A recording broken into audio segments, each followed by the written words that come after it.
My name is Prasad Pereira, and I am a proud old Trinitian myself, batch of 1994. And it is my absolute honor to be your Master of Ceremonies for this magnificent tribute to our beloved alma mater. This evening, we won't end up just flipping through pages. We are here to step into a landscape that shaped us. For any old boy, Trinity isn't just a school we attended. It's a living tradition, a shared vocabulary, and a bond that stretches across generations, as is evidenced with this distinguished gathering. On behalf of Tyrone Smith and the event organizers, I extend a heartfelt welcome to each and every one of you on this meaningful occasion. This evening, we will have a few central figures to talk to us about the book, and then have the author say a few words, followed by the unveiling of the book and a time of fellowship. So let's just get cracking now. As they say in Sri Lanka, let's get on with the proceedings and make this an event to remember. To start off the evening's agenda, may I please invite the Reverend Father Araliya Jayasundara to say a word of prayer.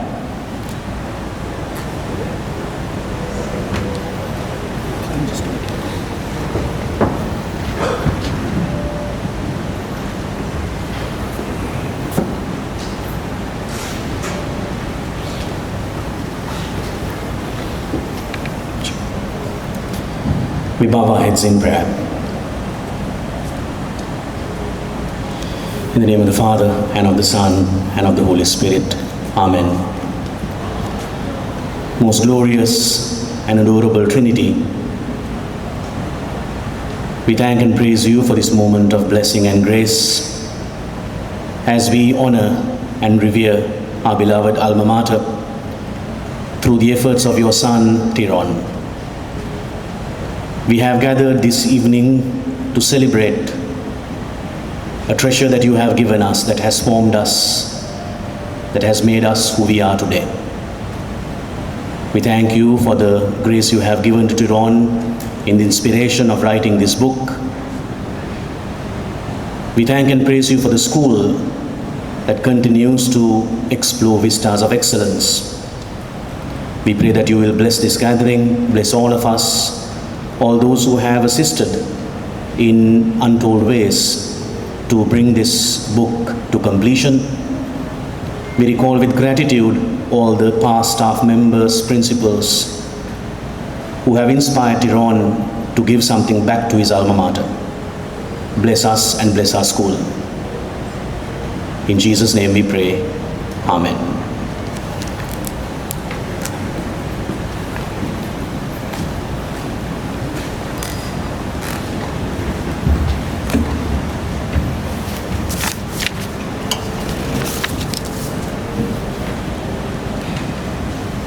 Thank you, Father.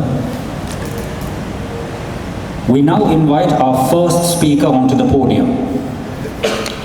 Long before he was a captain of industry in the pharmaceutical sector, he was a Trinitian, learning the values of leadership, integrity, and service in the school on the hill. He has remained a steadfast supporter of the school's traditions and its community throughout his career. Please welcome a distinguished corporate leader, proud old boy, and fellow batchmate of Tyrone's, Mr. Adrian Basnayaka.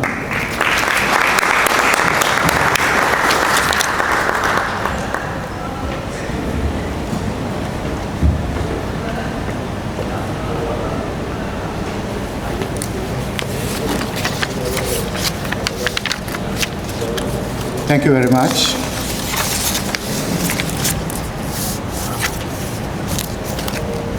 Chief guest, Reverend Father Araliya Jayasundara, OSB, Principal of Trinity College, Kandy, members of the Board of Governors of TCK, Professor Anuja Premawadana, Chair, Senior Professor in Medicine, University of Kelaniya, Mr. Vish Govindasamy, former Chairman, Ceylon Chamber of Commerce, Governing Board Member of the Monetary Board of Sri Lanka and the Board of Investment of Sri Lanka.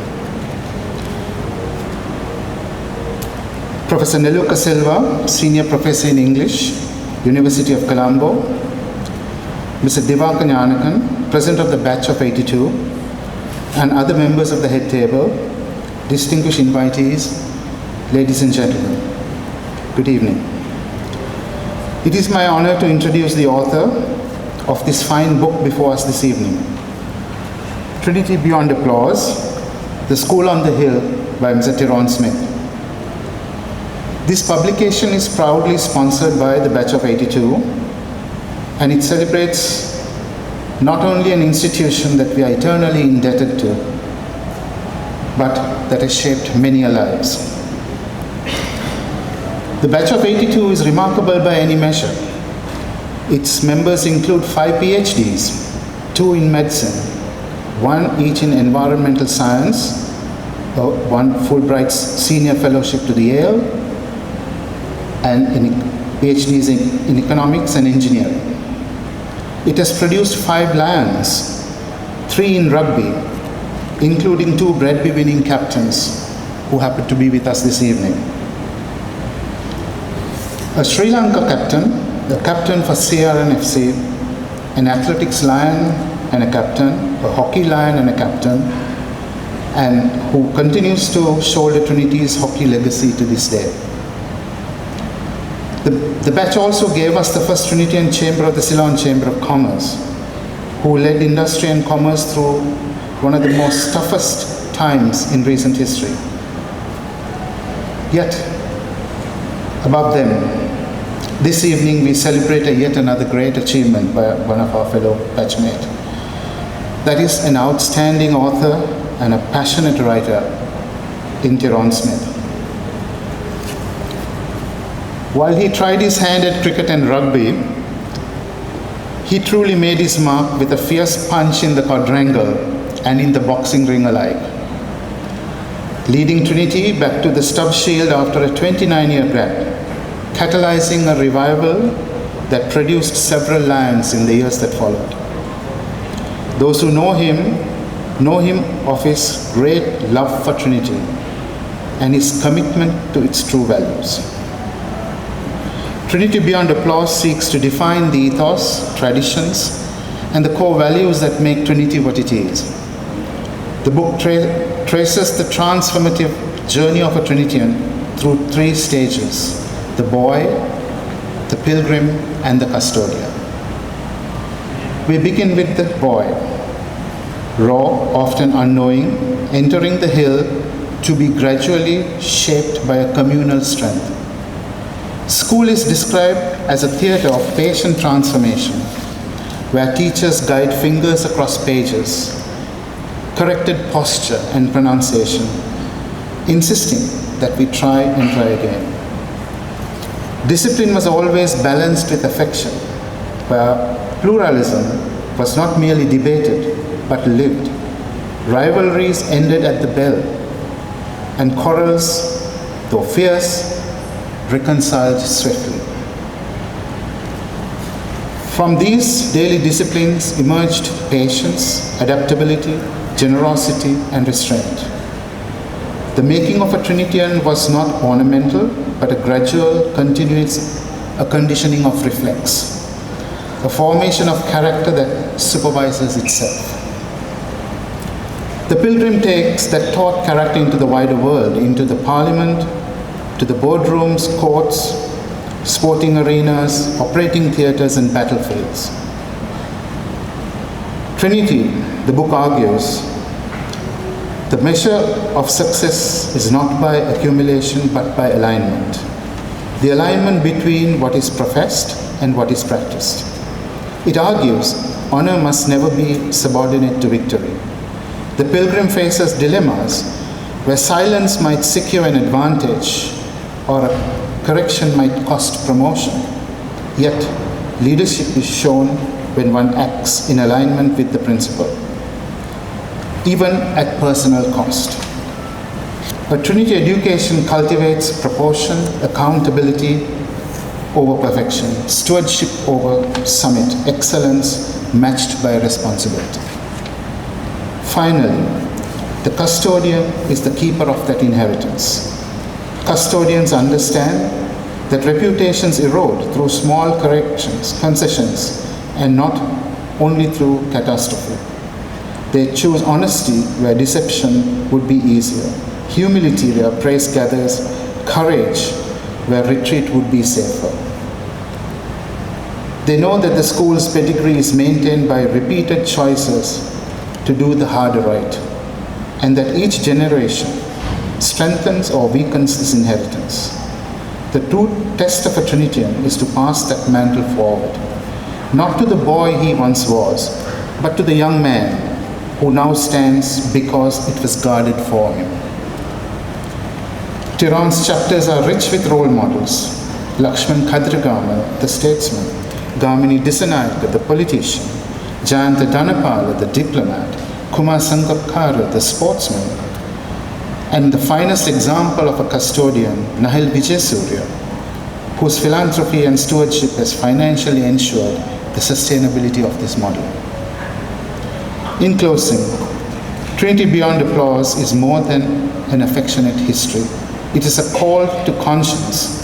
It reminds us what appears to be as composure was once correction, what appears to be confidence was once cultivation.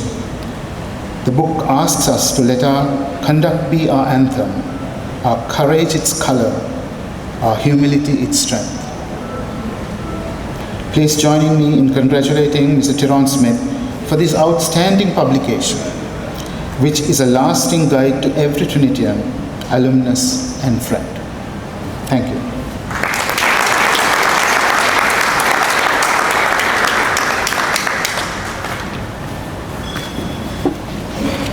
Thank you, Mr. Vasnayaka. Next up is another old boy of Trinity, a former senior prefect, who is a key figure in the world of architecture and an accomplished author himself. Having mentored under the late Geoffrey Bawa, he is a key custodian of Sri Lanka's modern architectural heritage. Here to read a few excerpts from the book, I invite Mr. Channa Daswata to the podium.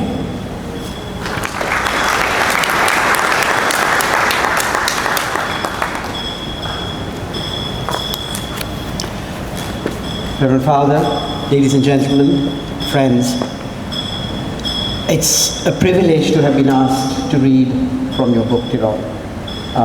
I wouldn't say I'm surprised, but it's really been quite an emotional read. You've sent me a whole stack of paper here. I think I shall avoid reading it, not because I don't want to read it to all of you, but it's because I would like all of you to read this. And I hope the bits that I read from these excerpts that Tyrone has sent me will encourage you to go through this book. It's really something that every Trinitian and every would-be Trinitian and every friend of Trinity should read. And the way he's written it is indeed extremely commendable. So without taking too much of your time, I'll read a lot of small excerpts that I sort of decided to choose from what he sent me. From chapter 2, Soil Beneath the Hill. Before we learned to lead, to charge, to argue, to conquer, or to command, we learned something infinitely more enduring. We learned how to be boys. And it was in the junior school, nestled gently beneath the large gaze of Trinity, that this first and finest apprenticeship began. We arrived small, some confident, some uncertain, some clutching trunks that seemed heavier than our courage, and stepped into a world that was at once expansive and intimate. The buildings did not intimidate us then, they intrigued us. The corridors were not solemn, they were adventurous. And for many of us, the matron's dormitory became the first republic we could ever belong to without our parents standing at its help. For those first evenings were long. Bravery thinned when the lights dimmed. The distant sound of a vehicle leaving campus would undo the strongest resolve. A pillow would occasionally absorb a muffled sob disguised as cough. Yet something remarkable occurred in those rows of narrow beds. Boys had known one another for scarcely a week, became guardians of each other's courage. A whispered joke traveled across the dormitory like contraband treasure. A sweet save from visiting day was broken and shared without ceremony. Someone would shift a little closer in the dark. Silence was never allowed to become loneliness. Homesick did not vanish, it was shared. And in that sharing, fraternity was born. No master announced that character was being forged. No sermon declared resilience. We thought we were simply surviving the night. In truth, we were learning that strength is often communal before it becomes personal. Visiting days altered the rhythm of the dormitory entirely. Parents arrived carrying parcels that were far more than food. There were declarations of love wrapped in paper and string. And that stands luminous even now is this: they did not bring enough for one child alone. They brought enough for the dormitory.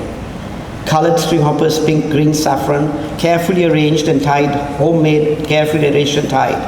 Homemade butter cakes, dense and golden, cut thick as though scarcity had no place in the vocabulary.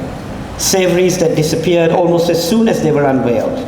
Sweetmeats prepared in kitchens where affection was ingredient as essential as flour and spice. There was no possessiveness. I can quite imagine my days in the matron's dormitory with that. It really is a wonderful way of putting what we learned there. From chapter 5, honor before outcome.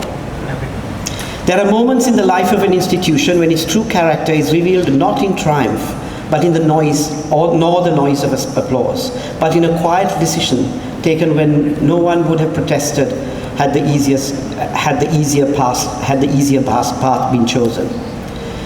It is in these moments that Trinity has almost clearly defined what it means to belong to her. One such afternoon unfolded on a cricket field against St. Thomas's, a contest that had stretched across 2 long days beneath a sun that neither relented nor romanticized effort, where Trinity, under the captaincy of S.A. Oder, found themselves thoroughly outplayed by a side that had mastered conditions, tempo, and territory with clinical authority.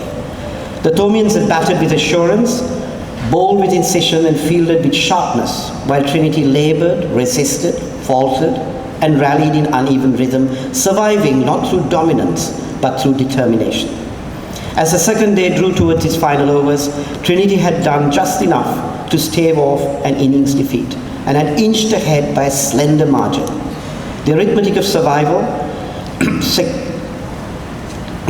survival secured not by brilliance, but by persistence. And when the final wicket fell, there remained scarcely 2 overs in the match, insufficient, one would have assumed, for St. Thomas's to change and resume their chase. The draw was assured, the statistics would record the parity, the record books would remain untroubled. And yet, something in that moment was unsettled. For S.A. Oder and his teammates knew, as all honest competitors know, that they had not been in the superior side. They had survived, yes, but they had not surpassed. They had endured, but they had not eclipsed. To accept the draw would have been procedurally correct and strategically convenient, and no critic would have condemned them for doing so. Indeed, prudence would have applauded the safety of the outcome. But Trinity has never been nourished in prudence alone. There exists within her formation a stubborn allegiance to something larger than scoreboards, something that resists the seduction of technicalities and insists upon moral proportion. Oder gathered his men, and in that quiet, untheatrical huddle, a decision was made that would reverberate far beyond this afternoon's sunlight. The Thomians were invited to bat. Pads were hurriedly strapped on, whites were assembled with incredulous haste, spectators murmured in confusion and admiration in equal measure. Trinity bowled, the necessary runs were taken, the match was lost. Lost if one consults only arithmetic. But if one consults conscience, something infinitely greater was won. For in choosing to yield advantage where it felt undeserved, Trinity articulated, without speech, without banner, without proclamation, the essence of her education. The anthem that boys sing daily in the hall speaks of fame as a venture, of vanities that half the crowd bewitch, of dust returning to dust while the heart of the school endures. And yet how often are those lines merely recited rather than interrogated? On that field, the words were not sung, they were enacted. What is fame when weighed against fairness? What is victory when weighed against virtue? What remains when applause fades and statistics yellow? Only character. only the steady pulse of a conscience unburdened by compromise. The significance of that afternoon does not lie in cricketing strategy, but in institutional psychology. It demonstrates that Trinity does not measure success solely by accumulation, but by alignment. Alignment between what is professed and what is practiced, between anthem and action, between inherited creed and immediate conduct. The temptation to retain advantage was real. The opportunity to secure the draw was lawful. The protection of reputation was within reach. Yet, to cling to safety would have contradicted the very ethic that Trinity claims to impart. And so a group of young men, scarcely beyond adolescence, chose exposure over insulation, honor over expediency, and integrity over increment. Years later, men who were not present at that match recounted with a tone that transcends cricket. It has become part of Trinity's oral constitution, cited not as a myth, but as a measure. For institutions are defined less by their victories than by their thresholds, the points at which they choose what kind of victory they're willing to accept. The boy in the hall sings of vanities that bewitch half the crowd. He may not yet understand how seductive those vanities can be, not only in sport, but in career, in commerce, in politics, in personal ambition. The crowd always half believes that outcomes justify methods. The accumulation outweighs alignment. But Trinity's formation whispers something sterner. That dust returns to dust, that applause evaporates, that only the heart, the steady, disciplined, accountable heart endures. The pilgrim encountering such dilemmas in adult life recognizes the echo. It may not be 2 years on a cricket field, it may be a clause in a contract, a technical oversight in an audit, a procedural advantage in negotiation, a silence that would conceal a benefit quietly. The easier path will present itself. It always does. And somehow, perhaps faintly at first, the memory of that cricket field returns. The memory of boys choosing exposure over insulation. The awareness that legality does not absolve responsibility. That honor precedes outcome. The custodians understand this inheritance most accurately. He knows that the reputation of a school is not preserved by rhetoric but by repetition. The repeated choosing of what is harder when it is easier, when what is easier would suffice. If even one generation abandons that calibration, the architecture begins to tilt. And so the story of S.A. Odea's decision is not nostalgic embroidery. It is a living instruction. It reminds every boy who passes through Trinity that excellence without ethics is incomplete. The survival without integrity is hollow. That victory without proportion corrodes. That really is very moving and tells us so much about what we should be and hopefully that some of us may have become.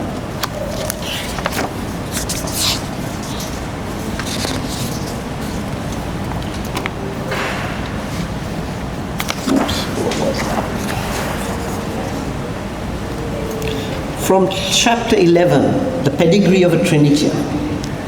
There comes a moment in every arena, whether field, courtroom, parliament, boardroom, operating theatre, battlefield, negotiating chamber, or domestic decision, when law may favour you, the umpire may affirm you, the crowd may celebrate you, and yet your conscience whispers otherwise. In that suspended instant, no anthem is sung, no chapel bell rings, no master stands beside you. It is simply you and the truth. Who then is a Trinitian? He is not merely one who has worn the red, gold, and blue. He is not merely one who has stood in the hall or knelt in the chapel. He is not defined solely by lions earned, records broken, or trophies raised aloft under floodlit roars. Those are adornments, sometimes deserved, sometimes incidental, sometimes withheld, sometimes multiplied. The true measure lies elsewhere. A Trinitian competes fiercely, yet carries within him an internal arbiter that outranks applause. He may charge towards the twilight goal in all the thunder that youth can summon. Yet he knows instinctively that the cheers that roll cannot purchase integrity. He may be tackled, bruised, celebrated, or even misunderstood. But there remains within him a calibration that does not bend for convenience. This calibration does not arrive in adulthood by accident.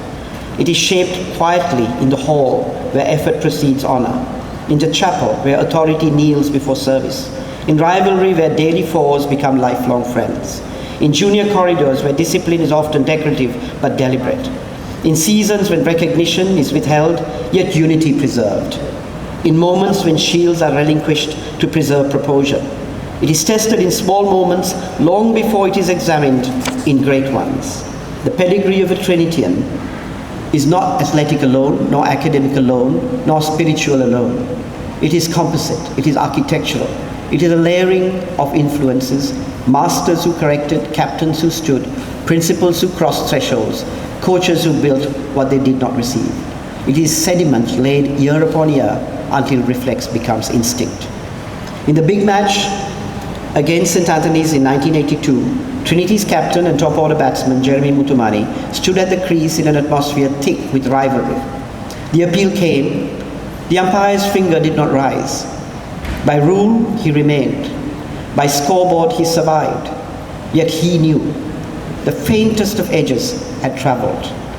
There are occasions when sound carries further than sight, and he had heard it. That moment was not cinematic. No orchestral swell announced it. It was private, internal. A fraction of a second where ambition negotiated with alignment. Without drama, without consultation, he began the long walk back. No theatrics, no glance at the pavilion, no pause for interpretation, just acknowledgement. The crowd, momentarily startled, erupted into applause that transcended allegiance, for they had witnessed something rarer than a boundary. They had witnessed alignment. The opposition respected it. His own side understood the captain had placed truth above advantage. That walk was not a weakness, it was authority. For authority does not always assert itself in command. Sometimes it manifests in concession.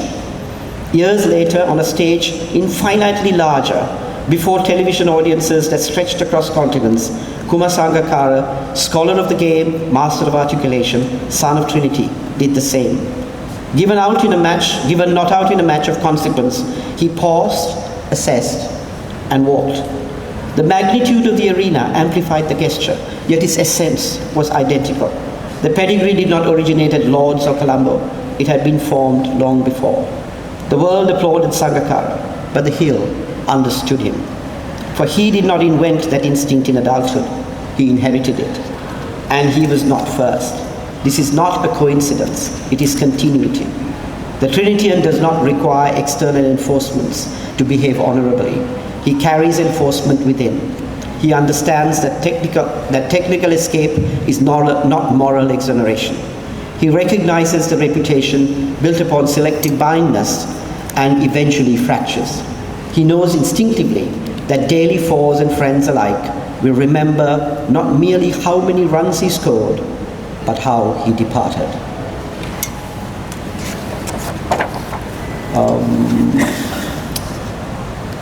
And I think one of my favorite passages from chapter 38, when light learned to breathe. There are nights at Trinity when even the hills seem to listen. By afternoon, the chapel begins to change, not physically. The stone remains stone, the pillars remain weight-bearing, the murals remain silent. Yet something imperceptible gathers.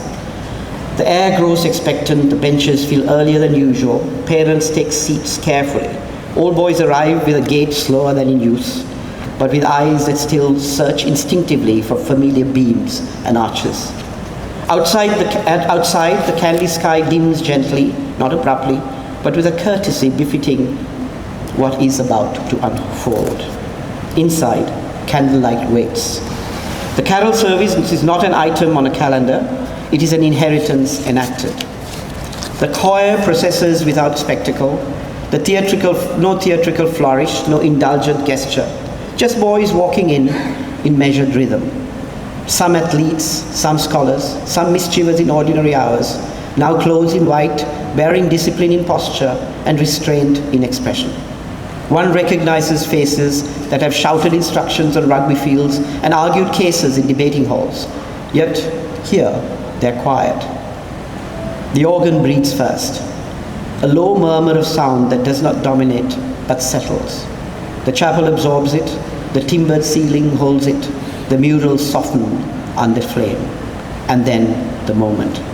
A single boy steps forward. No orchestra, no shield of harmony, no rescue if he falters. Once in royal David's city. The voice is solitary, suspended in space, enough to swallow insecurity. For a heartbeat, all of Trinity balances upon that one young throat. The boy does not tremble, he stands there, countless others have stood, and he sings. That is no mere training, that is formation. The same school that insists upon finishing a tackle, that demands a seed be planted straight in the soil, that tolerates no slovenliness in uniform or thought, now asks a boy to trust silence and inhabit it without fear. The second verse swells as the choir joins and the chapel becomes resonant. Not noise, resonance. There's a difference. Noise scatters, resonance gathers. One begins to understand that Trinity's genius lies not in excess, but in proportion. The readings follow, scripture delivered not as a performance, but as a stewardship. The cadence of the English language rolls with deliberate dignity. Even those who do not possess the creed feel the gravity of the words. For what is being transmitted is not dogma, it is discipline. The discipline to stand before others and speak clearly, measured, unhurried. And then the candles. The flame is passed from hand to hand, careful, attentive. One sees boys shielding the light with palms instinctively, guarding it from stray movement. The chapel transforms into constellation, each face illuminated from below, eyes reflecting firelight. It is an image that no photograph ever captures fully, the quiet solemnity of youth entrusted with flame.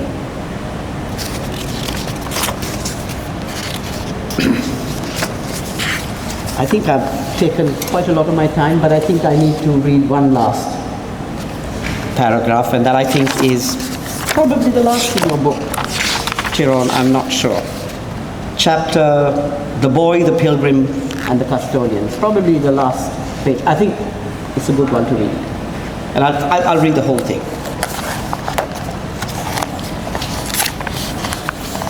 It was not a formal meeting. No bell announced it. No rafters bore witness. No pavilion roof sheltered the exchange. They simply found themselves together, the boy, the pilgrim, and the custodian, as though time had folded back upon itself and allowed honesty to move freely between them. The boy spoke first, and there was no bravado left in him. I did not understand, he admits, not defensively, but with the clarity that only distance gives. When they corrected me, when they held me to standards that felt severe, when they demanded more than I believed I possessed, I thought it excessive. I thought it unnecessary. At times I thought it unfair. I saw only the moment, the game, the applause, the assembly, and I mistook all of it for the summit. I did not see the chiseling. I did not see that something quieter and far more permanent was being formed within me. He paused, searching memory without excuse. If I had one more chance, I would gather those ears differently. I would listen harder when silence was required. I would resent correction less. I would absorb more than I dismissed. I would recognize that they were not restraining me, they were preparing me. The pilgrim regarded him with neither indulgence nor reproach. You do not have another chance, he replied gently. Though the words were firm, time does not reopen its gates because wisdom arrives late. What you received was sufficient. What you failed to grasp fully is not fatal. The question is not what you would redo. The question is what you will carry. The boy frowned slightly. Carry what? He asked. Carry the hill, the pilgrim answered. Carry it while you climb your own mountains. Beyond the gate, there are no assemblies to steady your spirit and no masters to recalibrate your judgment. The world does not remember who you were. It measures who you are. There will be seasons when applause disappears and fatigue remains. There will be moments when compromise appears, reasonable and shortcuts appear harmless.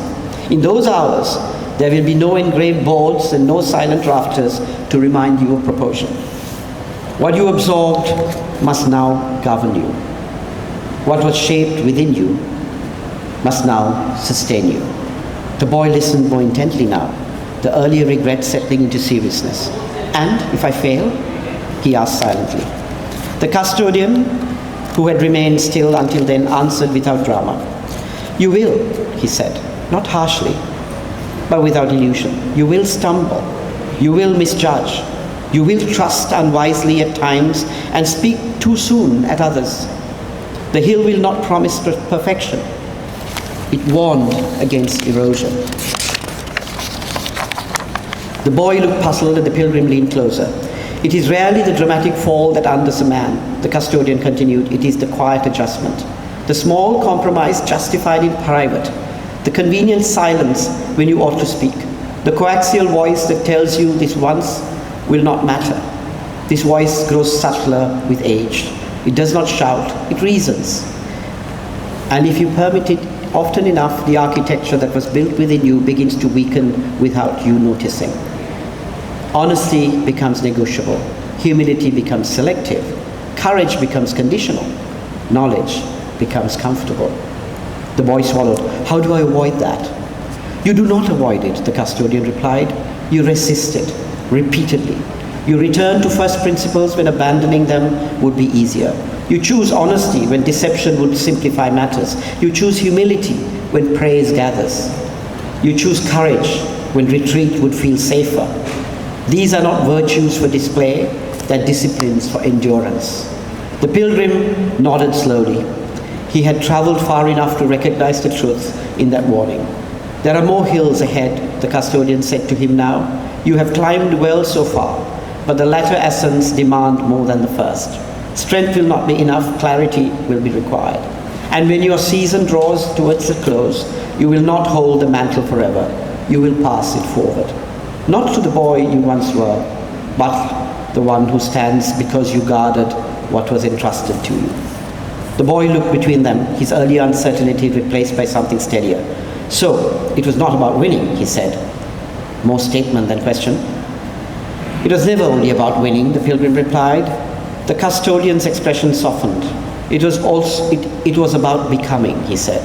Becoming the sort of man who does not collapse when applause fades, who does not shrink when scrutiny sharpens, who does not dilute himself when compromise tempts. What was always the greater design. That was always the greater design. They did not need to speak further. The boy no longer yearned for repetition, he understood intention. The pilgrim no longer questioned direction, he understood responsibility. The custodian no longer carried authority alone, he carried inheritance. There was no applause in that moment, no anthem rising beneath an open sky, only an awareness that what had once seemed severe was in truth had in truth been merciful. What had felt like pressure had been preparation. What had appeared as restraint had been architecture. The hill did not need to call them back. It traveled with them. Not in noise, not in measure, not in memory alone, but in conscience. And so they moved forward, not seeking to win it all again, not wishing for a second beginning, but resolved simply to remain aligned, to resist erosion, and to finish as they had been shaped to begin. Quietly. Respite fear. Thank you so much, Tyrone, for that wonderful writing.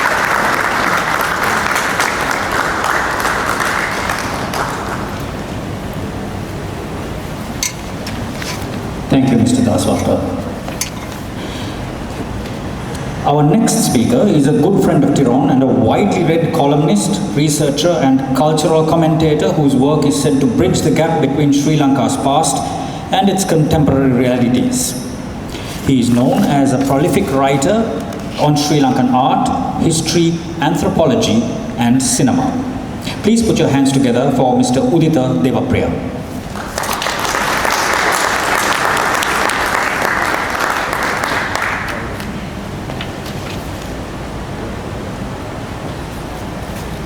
Reverend Father, Mr. Smith, distinguished guests, ladies and gentlemen. When I was asked to give this speech, privately in my mind, I thought against it. Since yesterday, I've been struggling to come up with a written speech because I never usually deliver speeches without a script before me, but I'm at a loss for words. I couldn't say no to Mr. Tyrone. Speaking as a non-Trinitarian, complete outsider, someone who stepped in to help Mr. Tyrone with this wonderful book, what I can say is that books of this sort contain a spirit of nostalgia which broadens our understanding of a particular time and place. As a history writer, not a historian, I'm not a historian, but as someone who's done a lot of research over the years on colonial education policies and the history of education in the country, as well as on related topics like the evolution of modern art in Sri Lanka. What I've come to realize is in Sri Lanka, one's school plays a pivotal role in the formation of character. I was involved not many years ago in a book about George Keat, one of the foremost sons of Trinity College. And going through the Trinity College archives, this was about 2-3 years ago, with my assistant, we found at the archives the only surviving article written by Keat to the college magazine. It's a bit of an inconsequential article. It's a review of a 19th century or 18th century English painting. But reading between the lines, looking at how Keat describes this painting and reflects upon it.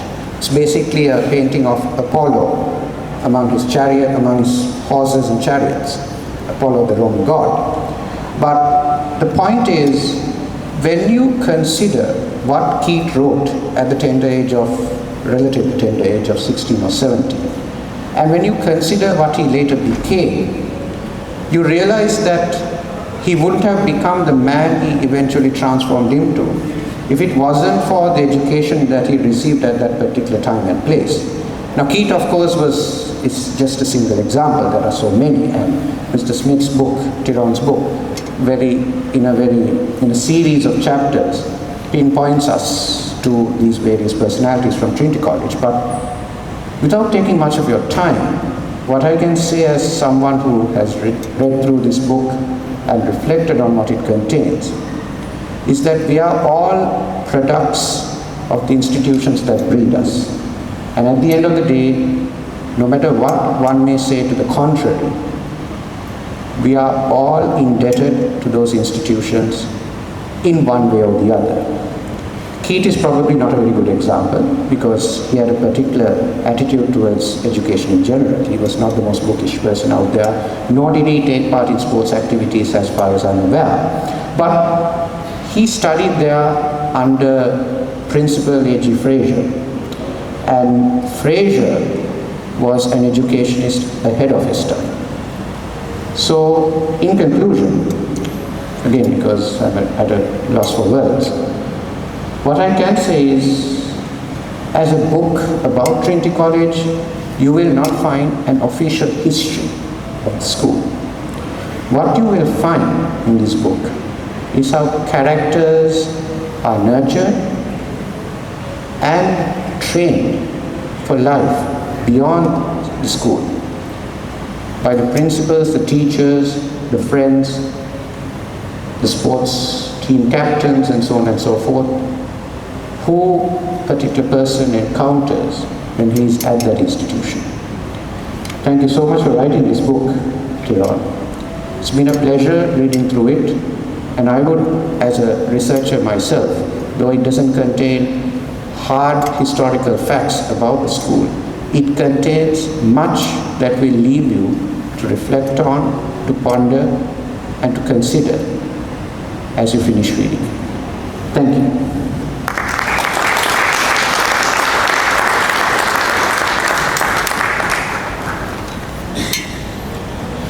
Thank you, Scrummage, rather. I now invite Mr. Abe Kohn to say a few words.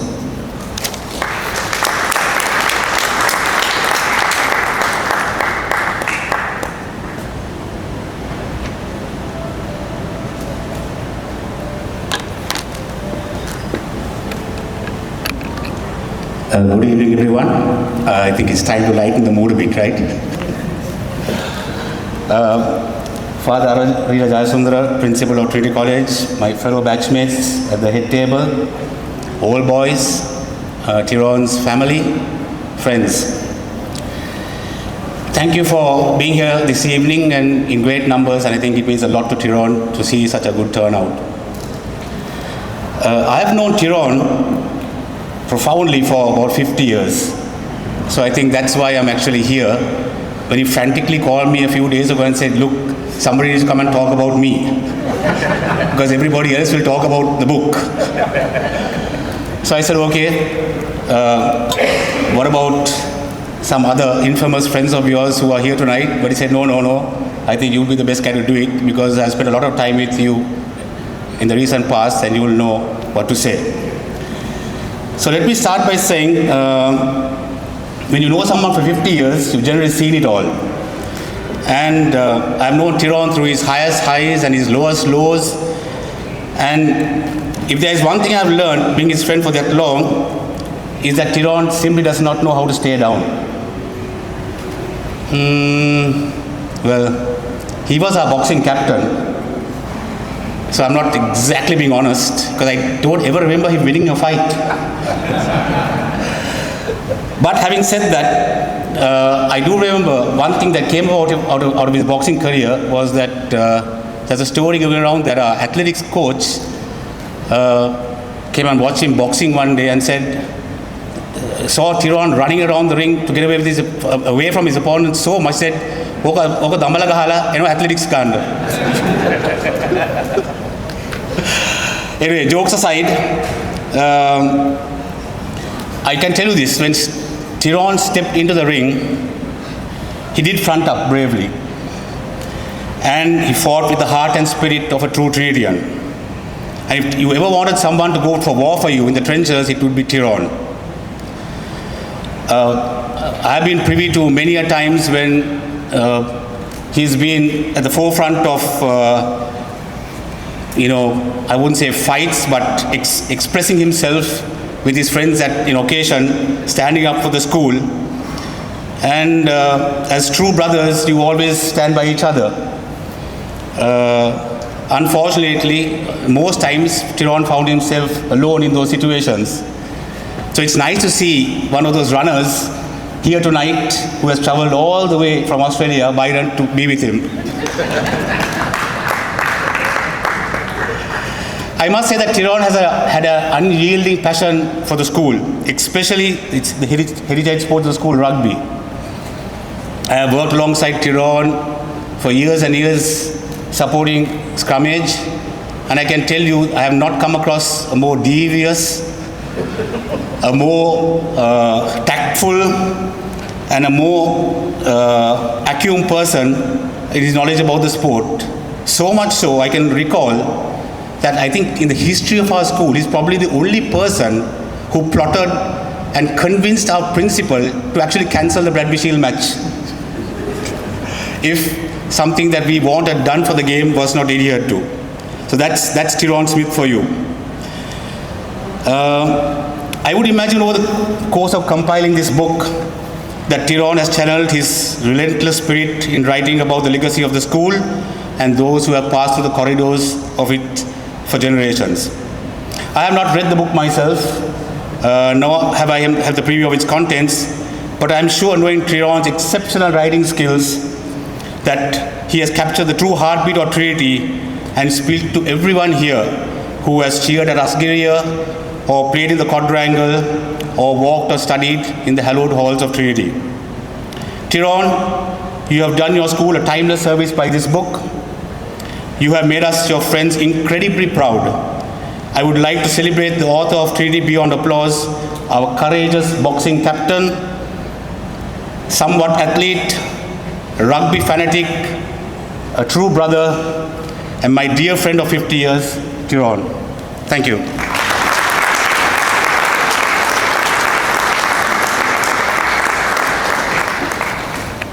Thank you, Mr. Bekon.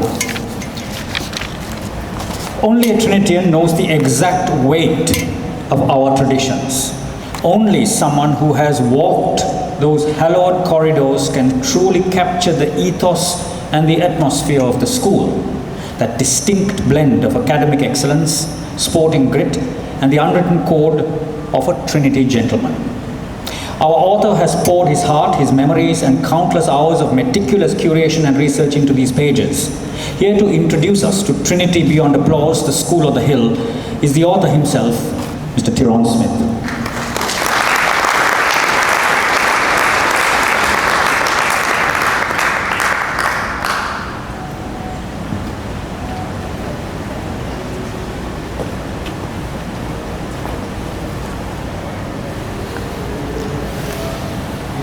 Chief guest, principal sir, members of the head table, distinguished members of the Board of Governors, friends, ladies and gentlemen. I generally am not lost for words, but today I don't know where to start and I don't know where to end. I generally begin with an end in mind, and the end is always very near. But somebody told me, when I asked what shall I say today, you have already spoken. It's out there in the book. So if you read it, it will save me the time and trouble of speaking to you today. But however, just to give you a little bit of, I am not an author and I don't have these systems. I don't know what an author goes through in his mind. I don't know how he writes. I don't know what comes into his head. But I know what comes into my head. And for me, the highest qualification that I have achieved in life is that of being a Trinitian. And so if one was to write about Trinity or talk about Trinity, there's so much that you can say. There's so much you can do, because it's a very rich tradition, a very rich history. And so I went back in time. I went back in time to the time when I was in school. And the grown-ups, they always had a way of saying Trinity is deteriorating, standards are deteriorating.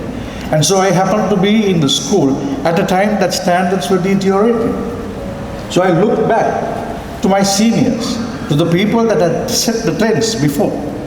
And for me, they were the trend setters. I'm very happy that I have invited them today. They are here. Some of them are here. I hero worshipped them. And I followed them. And I thought whatever that the school was not giving me, I will learn through them. But over a period of time, I realized that the school has not deteriorated, that we have sometimes dissipated, sometimes we've just gone off the rails. And I began to think of today in context, in contrast to the time that I was brought up. We have social media. It probably is a necessary evil. But in social media, as I say, a light travels faster than light. It just goes so quickly. And today, social media basically distorts so many things. And we, as a part of the society, as a part of civilization, we use this media, but sometimes and most often, not for good purposes. We basically, without a thought, we basically run down each other, we character assassinate each other, in all respect with one motive. We think that we are doing something very good for the school. And then it dawned on me that this was not what the school taught us. You know, not to bear our differences in public. We were taught to agree, to disagree, to shake hands and to move on. But that was not the norm. Things had changed. So I dwelled back, and then suddenly I realized that Trinity is far greater than what's happening out there on social media. You know, people, what they were saying. And I realized, I asked myself, how can I make a difference? What can I do? What can I do to protect my school? And I realized there was little or nothing that I could do. And then one day I just sat down and I penned a few words. And as God may have it, the words kept coming. And I just wrote and wrote and wrote. And it's everything about Trinity. It's not a comparison of what Trinity was and what Trinity is today. It is not a comparison of administrations. It is not a comparison of captains of rugby or whatever era. There's a lot of rugby in the book. Because some say Trinity is rugby, rugby is Trinity. But in the book that I tried to show that the value chain, the value system in college is great. We have from the right gold medal, we have going all the way down to the Lions. And the Lions today are heavily branded Trinity award. You talk to anybody in Colombo, in any part of the country, they'll ask you, you're a Trinitian, are you a Lion? So am I qualified to call myself a Lion when I have lost more than I won? No. But everybody who joins Trinity is referred to as a Trinity Lion. But then there are those that have transcended that and gone beyond and on that. They have stitched a blaze onto their lion. But I realized you must stitch character into your soul for that lion to be of very, very value, for your right gold medal to hold. And today we have custodians who've shown us the way. So I began to write on all the qualities of Trinity that I know of. I showcased people that I was impressed with, that have set a record for me. And I thought to myself, I just pondered about the fourth verse of the school song, which I don't know if anybody, most of you would know. To speak of fame of injuries, this little here can bite. Now I thought, I just went into a world of dreams. To speak of fame, I began the next, I just in my thoughts, I became Wilbur Smith. I became Lord Jeffrey Archer. And the fame began to grow. And I thought this book will think. I began to think the book will sell 1 billion copies. Every school in the country will want it. Every school in the world will want it to borrow Trinity's ethos. And so the fame grew. And in my bed and in my chair, I became bigger than Lord Jeffrey Archer. But when I turned around and when I realized that the lights were dim and that I was at home, I realized there was little here can bite. So those first lines,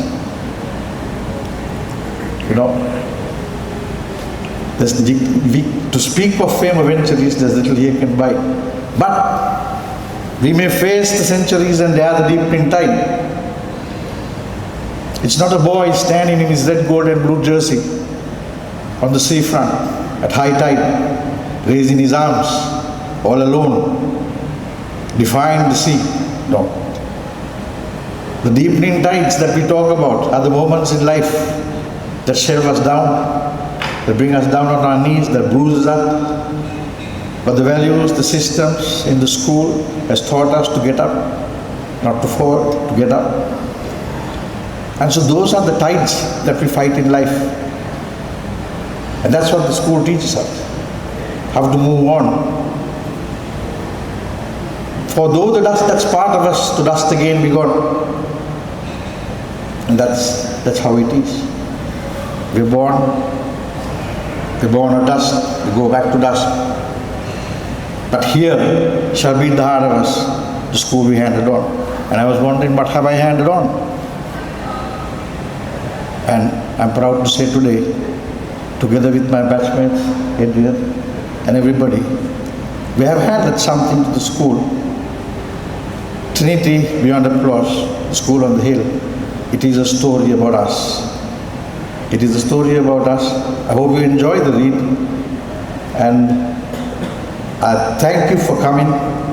And at this moment, I would like to hand over the book to our custodian, our chief custodian, Reverend Father Aralia, to unveil the book.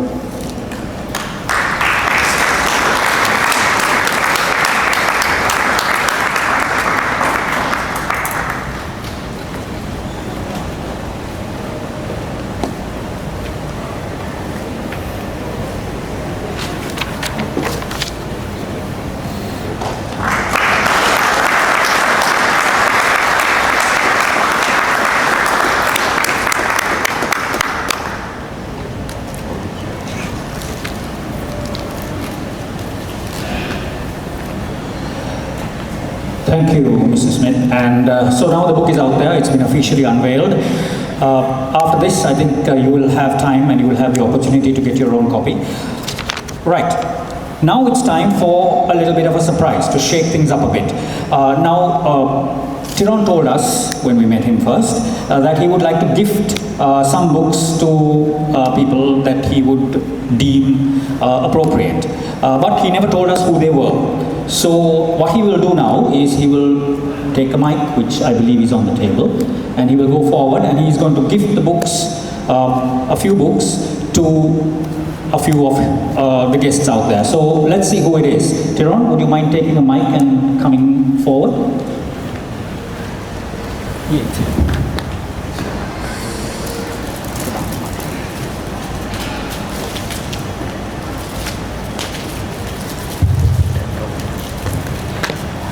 Okay, so let's see who the first person is. We're getting the books together over there. It's a bit heavy. When I wrote it, it wasn't heavy. But the values are part of it, and I'm say heavy.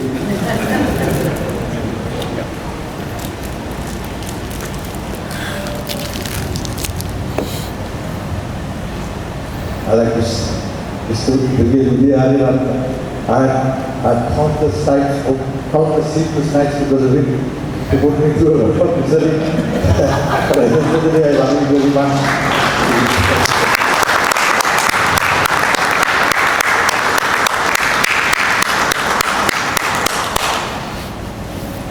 Gentleman who has inspired me. I have met him before, but I know so much about him. And he is a legend that's kept his fires burning. Thank you, sir. It's Dan Salakot.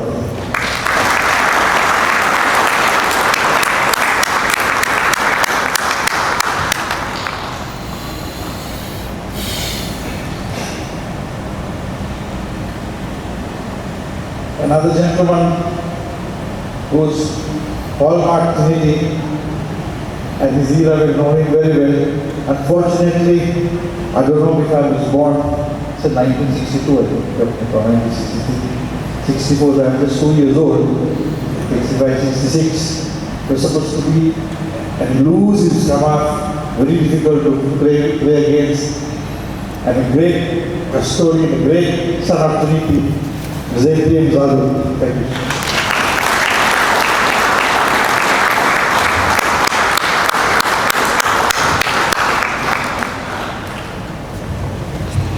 We have a scholar, Professor Lanka. She's going to tell me whether the book is good or not, because she knows exactly how it is. I'm so grateful to you for coming tonight. Thank you very much.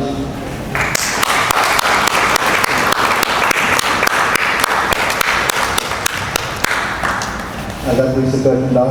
I have sell the last books.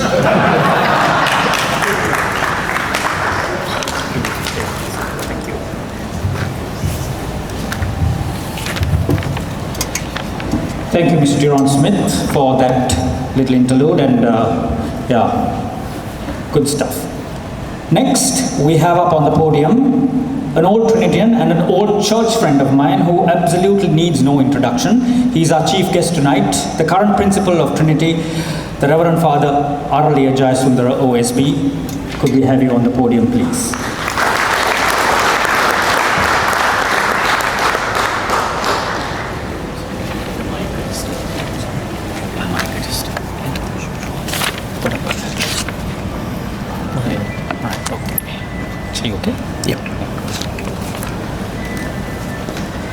The protagonists for this evening, Mr. Tyrone Smith, eminent members of the head table, distinguished old boys, ladies and gentlemen. There is an unwritten rule in schools, especially in schools where a priest is managing. You should never give this last speech to the principal. To avoid the risk of a long speech, I have left my script on the table and thought of going impromptu. First and foremost, I am honored to be in the presence of some great Trinitians. I'm also honored that I am considered the chief guest. And above all, I want to thank Mr. Tyrone Smith for an unprecedented gesture in authoring a book about Trinity College. All of us use the Latin term alma mater. The etymology of alma mater means nourishing or nurturing mother. Alma is also used to refer to a young girl. And today, that nourishing, nurturing mother is very happy. Because one of her sons, for the first time, has attempted to describe who the mother is. Can we give Tyrone a round of applause?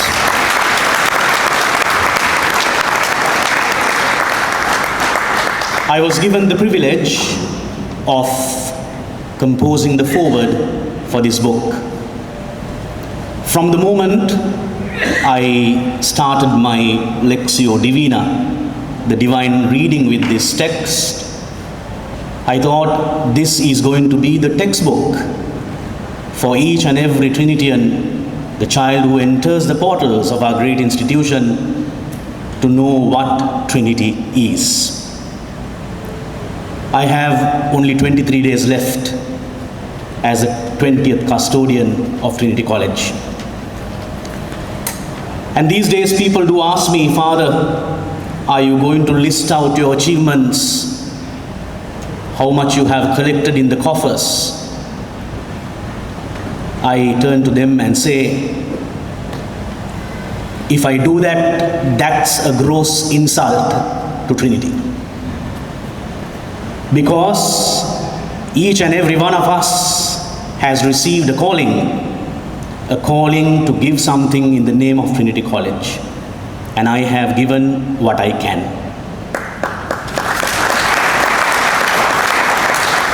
Tyrone addresses a very controversial question. Who is a Trinitian? Some would define a Trinitian as somebody who achieves. Another who would say someone who has got through the cycle of academic life. But for me, it's very simple, and that forms the crux of the book. Trinity is never ever about achievements. It is always about values. And I'm very grateful to Tyrone for giving us the privilege and giving the future generations of Trinitians to read about it. All of us here, we learned about Trinity College by being a part of it. And unfortunately, today's generations are not docile to the vibrant, dynamic Trinity ethos. You have left, or you are leaving, something written of a reality that is only an ideal. Trinity is always and will be always about quality. Trinity will always be about dreams, aspirations, ideals. You have given us a door to glimpse into that ideal. Thank you very much, Mrs. Smith, Respice Finem.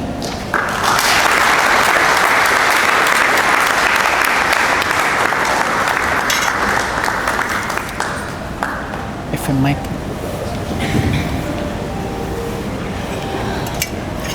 Okay, before we go for the vote of thanks, I was just informed by Tyrone that he has to give 2 more books away. So can we have Tyrone back in front, please? And we have the mic. And here we go, 2 more books.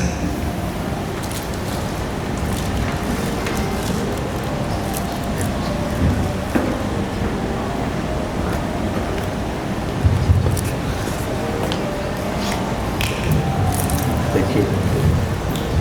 Sorry for this immediate reaction, but I have advanced tech for my foreign service to see who I have to see. But now I see him, Dr. Dance, very sorry sir, if you have done this before, but it's very different.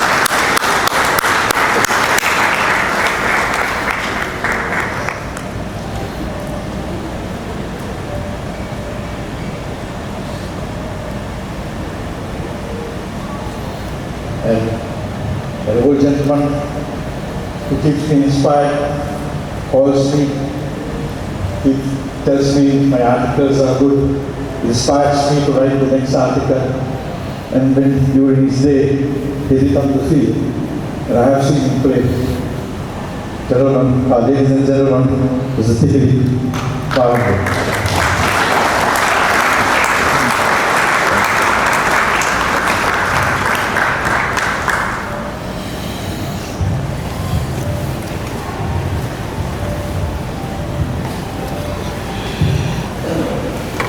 Thank you once again, Tyrone, for that beautiful gesture.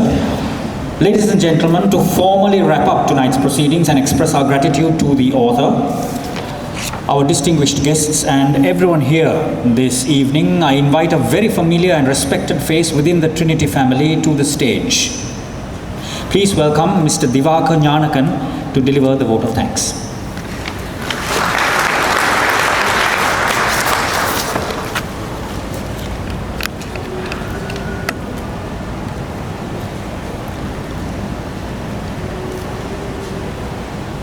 Reverend Father Aralia Chasundara, Principal Trinity College, Kandy, our esteemed chief guest, the author and my dear batchmate, Mr. Tyrone Smith, distinguished guests, old boys, ladies and gentlemen, good evening.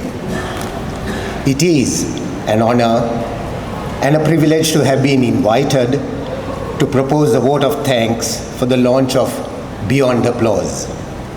This book is not merely a collection of pages, it is a profound reflection of the ethos of the school on the hill, nestled beautifully in our central mountains. Going back in history, when Thomas Hughes published his epic novel, Tom Brown's School Days, in 1857, detailing life in the 1830s at England's famous rugby school, it was published by a well-written old boy of rugby and heavily drew from the author's own raw, lived experience. In that exact same vein, Tyrone's Beyond Applause is not just a book written by an old boy of a rugby-playing school on a hill. It is a masterclass, built entirely upon the author's personal journey, capturing the deep, unyielding ethos of Trinity College, Kandy, and how the characters who entered the matron's dormitory as boys journeyed through life as a pilgrim, each becoming a true custodian of the Trinity way of life. Tyrone has masterfully captured the true spirit of Trinity, the leadership molded in our classroom, the grit in our sports fields, the passion in our dramas, the unforgettable experience of singing in the choir at the carol service, the sheer excitement of receiving an award at the prize day ceremony, and the expansion of knowledge nurtured within the numerous societies in college. He reminds us of our accolades, from the school colors to the coveted Trinity Lion, are not just awards for excellence. They are a lifelong responsibility. They are the foundation upon which Trinitians expand their horizons to become statesmen who lead organizations, country, and flag. Crucially, Tyrone also speaks with rare honesty about our duty to protect this heritage, warning us against the misuse of the name built over generations, ensuring we never bring disrepute to our school, country, and families. Of course, looking at the distinguished author seated before us today, it is hard to imagine him as anything other than a strategist and a visionary. But as his 1982 batchmate, I am duty-bound to inject a couple of historical truths and some freshly uncovered evidence into this evening. We all know Trinity Tyrone as a challenging 1982 boxing captain who lost only 2 bouts in the ring. However, inside the classroom, some of our teachers viewed him as a different kind of fighter, perhaps even a bit of a villain. In those days, it was a regular ceremony for Tyrone to be asked to leave the classroom the very moment the teacher walked in through the door. This was most famously executed by our legendary English teacher, the late Mr. Subramaniam, fondly known to all of us as Shakespeare. For his unmatched eloquence in English, he was Trinity's bard on Avon. Shakespeare decided very early on that it was highly unwise to entertain Tyrone's spontaneous schoolboy pranks. His unspoken rule was simple: get lost and do not return until the bell rings. Oh, the irony of life. The very boy who was systematically kicked out of the English class is the author seated at the head table of us today, having written a magnificent piece of English literature on the ethos of Trinity. Truly, Shakespeare, up in heaven, must be looking down, absolutely beyond applause. Yet, looking back, we see those pranks and defiance were just a young boy drumming up strategies on the go. That uncanny ability to motivate, lead, and strategize blossomed during his boxing captaincy and later in life, particularly at Scrummage, where his efforts have heavily championed Trinity Rugby. In fact, his strategic genius reached absolutely legendary heights in 2011. Picture the scene. Trinity had a ferocious, formidable rugby side that year, but a heartbreaking first leg disaster saw us lose by 8 points. The post-match consensus amongst Trinitians was unanimous. The referee was under par. Trinity wasn't playing against 15 men. We were playing against 16. Now, ladies and gentlemen, hold on to your seats. Because when this news broke, sanity deserted the leadership at the school on the hill for a brief period of time. The hierarchy thought it was madness. But Tyrone, armed with his trademark defiance, entered into some of the most intense, high-stake negotiations this school has ever seen.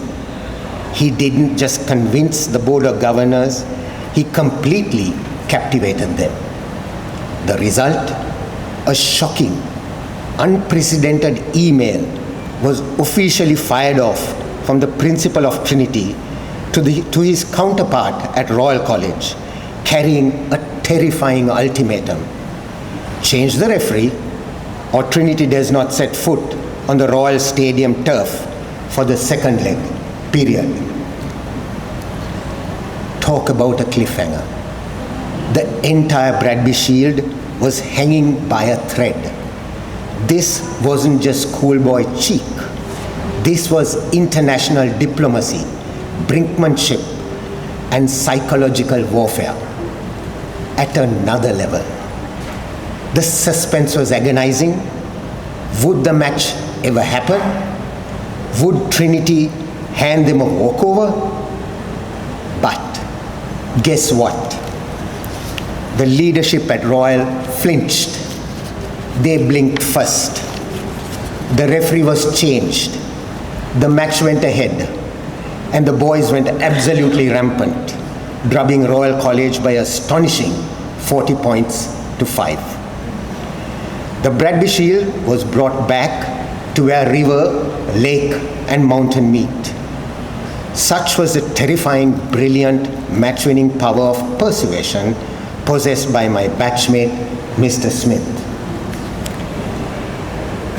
An event of this nature and magnitude is a collective triumph.